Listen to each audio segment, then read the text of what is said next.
Hi friends, welcome to intelligence tutorial. इस video में मैं आपको बताने वाली हूँ फेमिनिज्म है क्या, और फेमिनिज्म का सबसे पहले मैं आपको दूंगी इंट्रोडक्शन। इसके अलावा वेव ऑफ फेमिनिज्म भी बताऊंगी। तो wave of feminism and introduction, ये फेमिनिज्म का जो कंसेप्ट है, ये जो टॉपिक है, ये आपके लिए इम्पोर्टेंट है भी या नहीं, या आपके लिए ये है भी नहीं। देखिए, चाहे आप किसी भी यूनिवर्सिटी से बिलोंग करते हो, चाहे आप किसी भी कॉलेजेस से बिलोंग करते हो, अगर आपका सब्जेक्ट पॉलिटिकल साइंस है, चाहे आप ऑनर्स कर रहे हो चाहे जनरल कर रहे हो, अगर आपका सब्जेक्ट में पॉलिटिकल साइंस आपका है और टॉपिक फेमिनिज्म है, तो ये वाला जो वीडियो होगा आपके लिए बहुत ही ज़्यादा बेनिफिशियल होगा। क्योंकि आप कॉमन सेंस भी लगा सकते हैं कि अगर मान लीजिए कोई टॉपिक है तो वहाँ पर आपका जो टॉपिक का कंसेप्ट है वो कभी चेंज नहीं हो जाएगा।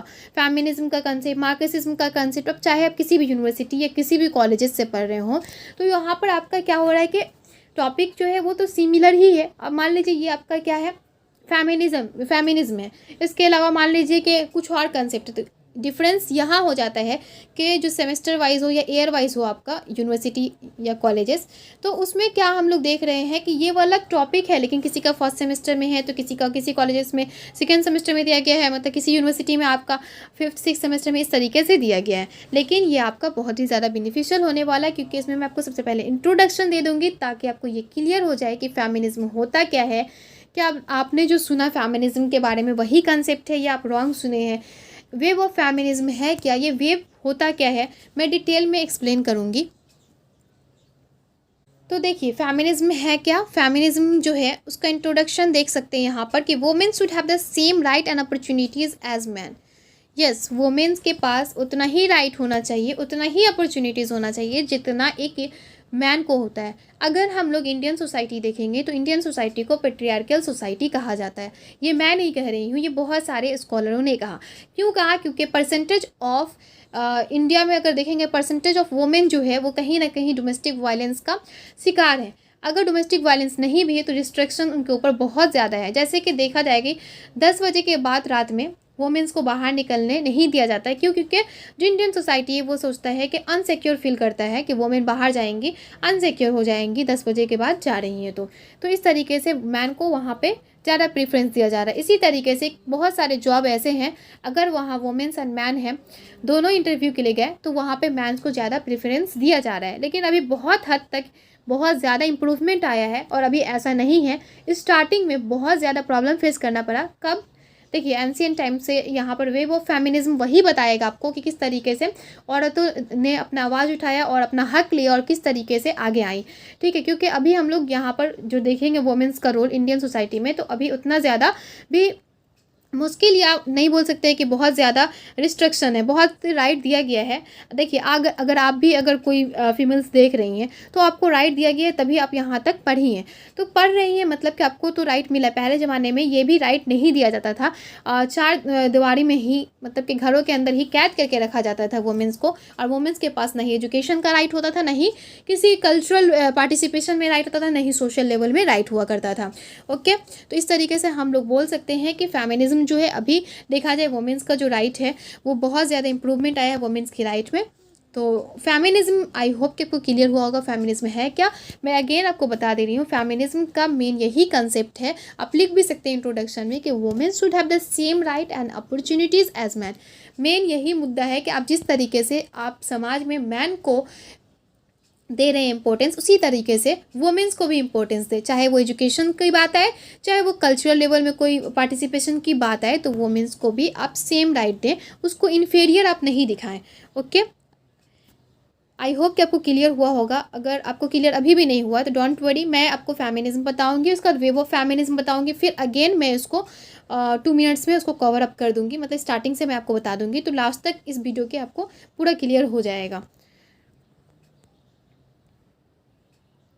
वेव ऑफ फेमिनिज्म से पहले आप लोगों के लिए एक क्वेश्चन है कि कौन सा ऐसा कंट्री है जिसके पास राइट टू वोट नहीं है, अभी भी नहीं है, एट प्रेजेंट भी नहीं है। तो इसका आंसर आपको कमेंट सेक्शन में लिखना है। जिन्हें नहीं पता है डोंट वरी, मैं इस वीडियो के लास्ट में आपको बताऊंगी। ओके, कि कौन सा ऐसा कंट्री है जिसमें वुमेन्स के पास जो है वोट देने का अधिकार नहीं है। और कुछ इंटरेस्टिंग क्वेश्चन है जो आप लोगों से मैं शेयर करूंगी, रिलेटेड टू फेमिनिज्म ही है। जैसे कि इंडिया में वोटिंग का राइट कब दिया गया वुमेन्स को, तो वो सब भी मैं आपको डिस्कस करूँगी। फर्स्टली आप अंडरस्टैंड कर ले कि ये क्या है wave of feminism. Wave of feminism जो है, यहाँ पर कितने वेव ऑफ फेमिनिज्म है? ब्रॉडली देखा जाए तो यहाँ पे 3 वेव ऑफ फेमिनिज्म है। First wave of feminism, second wave of feminism and third wave of feminism. क्या ये तीनों वेव जो है वो डिफरेंट है एक दूसरे से? यस, बहुत ज़्यादा डिफरेंस है और तीनों का ही एक अलग अलग पॉइंट ऑफ व्यू है। चाहे आप फर्स्ट वेव ऑफ फेमिनिज्म पढ़ें, चाहे सेकेंड वेव ऑफ फेमिनिज्म पढ़ें, थर्ड वेव ऑफ फेमिनिज्म पढ़ें, बात फेमिनिज्म की ही की जा रही है। लेकिन ये आपका सिर्फ और सिर्फ एक चीज़ के ऊपर बात नहीं कर रहा है, किस किस राइट के बारे में वुमेंस के कौन कौन सी राइट्स मांग रहा है, अलग अलग वेव जो है आया तो कौन कौन सी राइट दी गई वुमेंस को, वो दिखाएगा। तो इस तरीके से तीनों ही वेव का एक अलग अलग मेन कंसेप्ट है, जिसको अगर आप समझ ले रहे हैं तो आप चाहे कहीं से भी नोट्स पढ़ेंगे, चाहे आप कोई बुक से पढ़ेंगे या आप कोई अगर निकाल कर मतलब गूगल से भी पढ़ रहे हैं, इंटरनेट से भी पढ़ रहे हैं कोई PDF, तो आपको बिल्कुल अच्छे तरीके से क्लियर हो जाएगा कि ये वेव ऑफ फेमिनिज्म है क्या। तो अगर अभी आपका कंसेप्ट क्लियर रहेगा तो आप कोई भी नोट्स आसानी से पढ़ सकते हैं, क्योंकि ये एक शॉर्ट नोट्स की तरह है। तो आप शॉर्ट नोट्स की तरह बना भी सकते हैं, लिख भी सकते हैं, या आप स्क्रीनशॉट भी लेकर रख सकते हैं। लेकिन अच्छा होगा कि आप लिख ले शॉर्ट नोट्स की तरह, तो इससे आपका क्या होगा, रिवाइज भी आप कर सकते हैं। फर्स्ट वेव ऑफ फेमिनिज्म कब से कब तक चला? 1850 से लेके 1920 तक चला। 1850 से लेके 1920 तक इसका एरा था। ओके, इसका जो मतलब कि देखेंगे जो ईयर था वो इसमें बात की गई किसके बारे में? वुमेन्स सफरेज के बारे में बात की गई।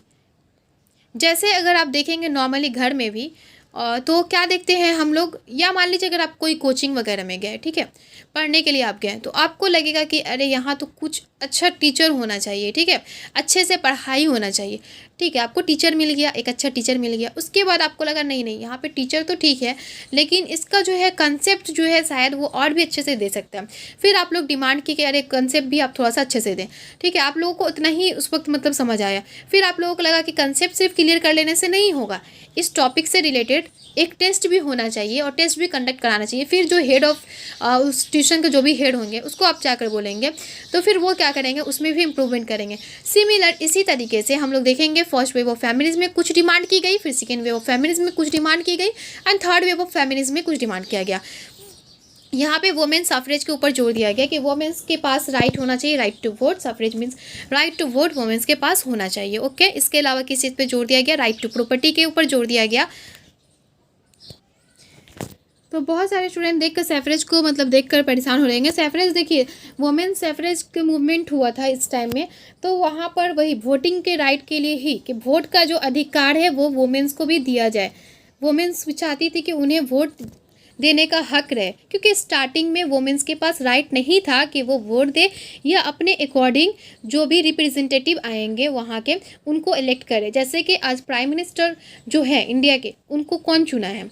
उनको इनडायरेक्टली, डायरेक्टली तो वुमेन्स नहीं चुनी है, वुमेन पार्टिसिपेट नहीं किए, लेकिन इनडायरेक्टली वुमेन्स के पास भी राइट था कि वो वोट देंगी। ओके, तो राइट टू प्रॉपर्टी भी चाहिए उनको, क्योंकि प्रॉपर्टी में भी उस टाइम राइट नहीं था, हालांकि अभी प्रॉपर्टी में राइट है वुमेन्स के पास। यहाँ पे right to property against ownership of the husband, जो हस्बैंड का ऑनरशिप है उस आगे कि हस्बैंड का जो प्रॉपर्टी उसमें भी कहीं ना कहीं वुमेन्स के पास जो है राइट होना चाहिए, वुमेन्स को राइट देना चाहिए।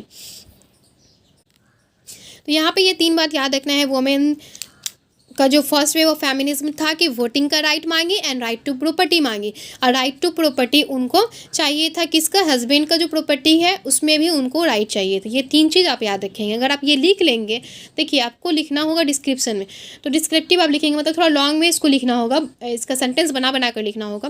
तो ऐसे अगर आप ये वाला पॉइंट डालते जाएंगे तो बहुत ही अच्छा मार्क्स आप गेन कर पाएंगे। तो यहाँ पर फर्स्ट वेव ऑफ फेमिनिज्म में हम लोगों को 3 चीज़ याद रखना है। क्या चीज़? Women suffrage, right to property and the right property against the husband. मतलब कि वुमेन्स के पास वोट का राइट था और प्रॉपर्टी में उनके पास राइट हुआ करता था, और साथ ही साथ हस्बैंड के प्रॉपर्टी में राइट हुआ करता था। इसके अलावा आता है second wave of feminism. Second wave of feminism में आप लोग सोचिए कि क्या रहा होगा, कुछ आइडिया लगाइए किस चीज़ से रिलेटेड रहा होगा। यस, ये 4 दीवारी से रिलेटेड था। 4 दीवारी मीन्स घर से रिलेटेड था, कि जो आपके घर की बात है वो घर की बात नहीं है। आपके जो घर की बात है वो घर की बात नहीं है।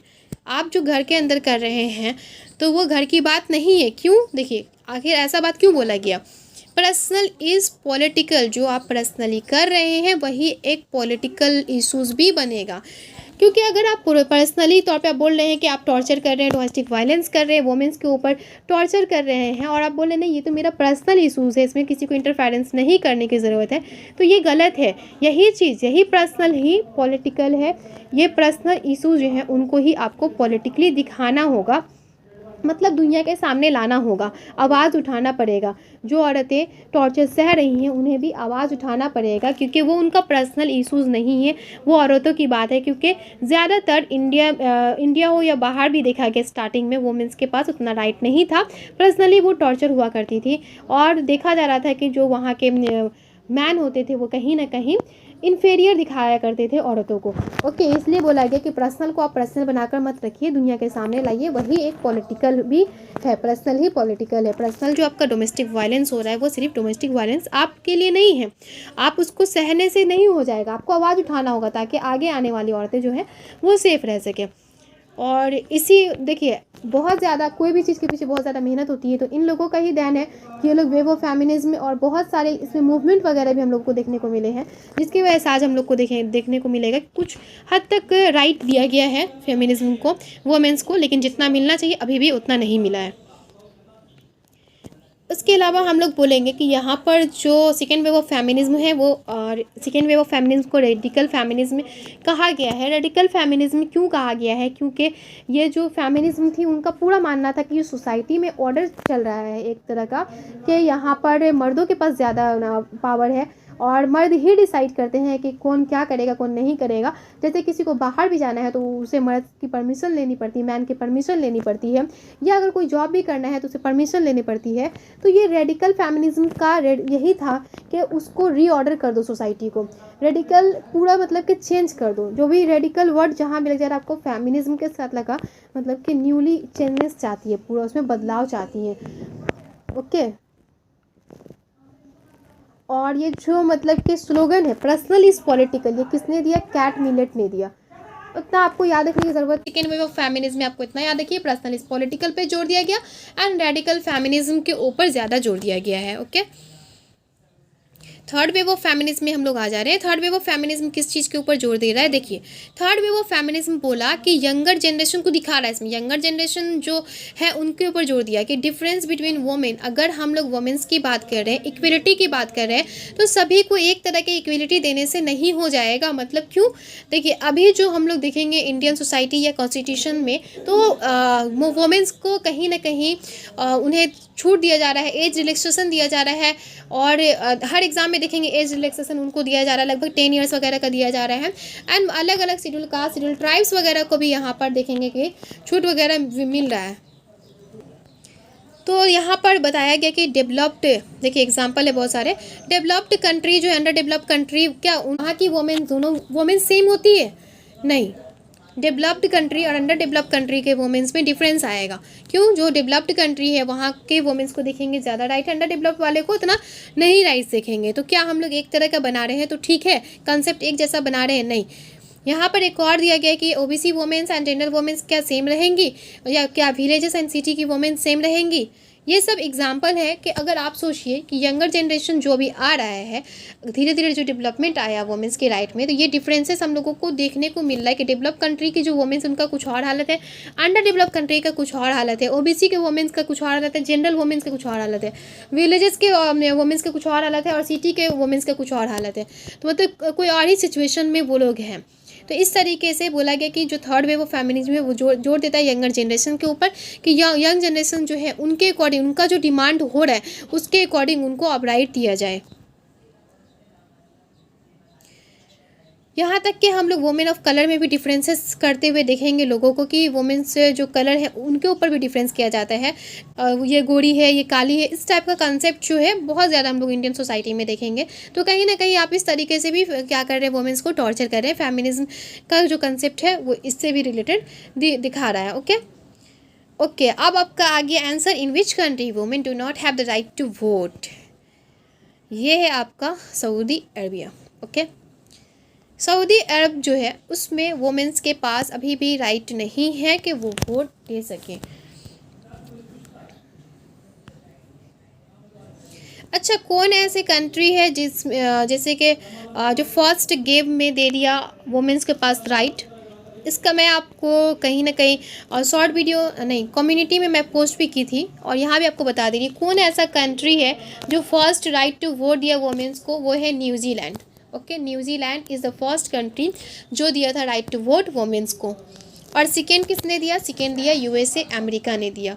ओके, अच्छा, इंडिया कब दिया राइट? इंडिया दिया 1947 में, जब इंडिपेंडेंस मिला, इंडिया को जब आज़ादी मिली ब्रिटिश की गुलामी से, ब्रिटिश के रूल से। तो इंडिया जो 1947 में जब आज़ाद हुआ, कॉन्स्टिट्यूशन बना, तो उसी वक्त वुमेन्स के राइट को भी दे दिया गया। आई होप कि आपको क्लियर हुआ होगा feminism and wave of feminism. और मैं आपको समरी दे रही हूँ, मतलब शॉर्ट में बता दे रही हूँ कि हम लोग पढ़े क्या हैं। तो फेमिनिज्म जो है, वुमेन के पास same right and same opportunities होना चाहिए जैसा कि मैन के पास। जैसे कि मैन को आप छूट दे रहे हैं कि आप जॉब कर सकते हैं, इसी तरीके से आप फीमेल्स को भी छूट दें कि वो जॉब कर सकती हैं। ओके, ये आपका मेन कंसेप्ट था। इसके अलावा हम लोग पढ़े क्या अभी तक? वेव ऑफ फेमिनिज्म, जिसमें हम लोग पढ़े फर्स्ट वेव ऑफ फेमिनिज्म, उसके बाद पढ़े सेकेंड वेव ऑफ फेमिनिज्म, फिर थर्ड वेव ऑफ फेमिनिज्म पढ़े। तो फर्स्ट वेव ऑफ फेमिनिज्म किस चीज़ के ऊपर फोकस किया? ये फोकस किया वोटिंग राइट के ऊपर, कि वोट का राइट दिया जाए, एंड राइट टू प्रॉपर्टी के ऊपर ज़्यादा फोकस किया। ओके, इन दो चीज़ के ऊपर फोकस किया। लेकिन जब हम सेकेंड वेव ऑफ फेमिनिज्म में आएंगे तो ये फोकस किस चीज़ के ऊपर किया कि पर्सनल इज़ पॉलिटिकल, मतलब कि जो आपका चार दीवारी में आपका जो डोमेस्टिक वायलेंस हो रहा है, मारपीट हो रहा है, वो आपका पर्सनल कोई इशू नहीं है, वो पॉलिटिकल इशू है, उन्हें दुनिया के सामने लाइए। और थर्ड वेव ऑफ फेमिनिज्म में दिखा रहा है यंगर जनरेशन को, कि जो आजकल की जो जनरेशन, थर्ड वे में दिखा रहा है कि आजकल के जो जनरेशन है वोमेन का, हम लोग देखेंगे हर जगह यहाँ पे डिफरेंसेस नज़र आ रहा है। ओबीसी की वोमेन कुछ और है, जनरल वोमेन कुछ और है, SC ST की वोमेन्स कुछ और हैं। मतलब कि उन लोगों को अगर हम लोग देखेंगे तो बहुत ज़्यादा डिफरेंसेस देखने को मिलता है। तो वो सब में डिफरेंसेस हैं। तो ये सब डिफरेंसेस देखने को हम लोग थर्ड वेव ऑफ फेमिनिज्म में देखने को मिला कि इन वुमेन्स में है अलग अलग डिफरेंसेस हैं, और इसके अकॉर्डिंग जो है वो डिमांड करेंगी, वो मतलब उनको पोजीशन देना चाहिए, इतना ज़्यादा डिस्क्रिमिनेशन नहीं करना चाहिए। Thank you for watching this video. अगर आपको ये वीडियो से थोड़ा सा भी बेनिफिट मिला हो और अच्छा लगा हो, तो सबसे पहले तो आप शेयर करें अपने फ्रेंड के साथ, और उसके बाद लाइक भी करें और शेयर करें और कमेंट करें और सब्सक्राइब करें इस चैनल को, क्योंकि पॉलिटिकल साइंस का बहुत सारे टॉपिक आपको इस चैनल पे मिलते रहेगा।